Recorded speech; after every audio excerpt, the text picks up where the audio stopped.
Did you know there's only one way to fly out of Lebanon these days? While all foreign airlines backed out when Israel escalated its attacks on the country in September, Lebanon's national carrier, Middle East Airlines, or MEA, hasn't stopped flying in and out of the capital of Beirut for even one day. Images like these show their planes flying above the city amidst plumes of smoke from Israeli airstrikes. How is MEA able to function despite the ongoing war? We've had some very good reassurance from the government and from major foreign embassies that the Beirut airport, as long as it is used for civilian purposes, it will not be set aside from the conflict.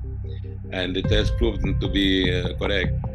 So even when they are bombing not far from the airport, because the airport was not touched, not affected at all.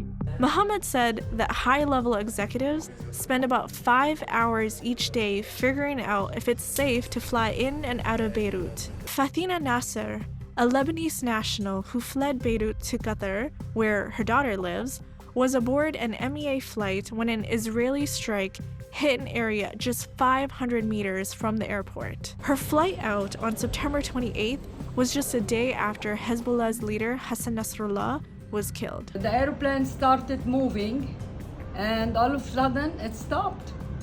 And I was like paralyzed. It was a chaos on the airplane. We hear bomb sounds outside, like they're gonna bombard the airport, I'm not gonna leave. And then all of a sudden, the airplane started moving. 10 minutes, started moving very slowly.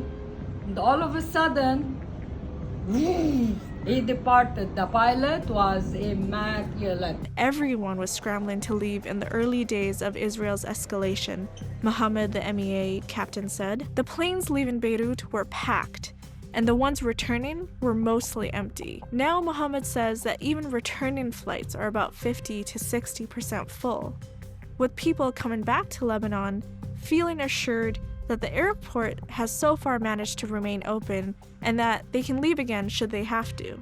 While MEA has had no disruptions in its operations, foreign carriers have had to make different calculations. So anytime you have geopolitical conflict, like we're seeing, for example, in the Middle East, that certainly is going to affect airlines in terms of, first of all, countries have a bilateral agreement. If I have an emergency, can I land in your country? If not, I have to go somewhere else, which might change my flight route. If you fly, for example, through airspace that you weren't supposed to, people on the ground don't know if you're a fighter plane or an airline. It's a very close kind of coordination between governments and the airlines and dispatchers and the pilots. As the war in Lebanon rages on, some have lauded MEA's efforts to keep functioning, hailing the airline and its crew as heroes. We have courage, of course, to come to the airport to fly and so on. It takes some courage to do it. But I wouldn't call ourselves heroes. We are looking to be professional people doing our job.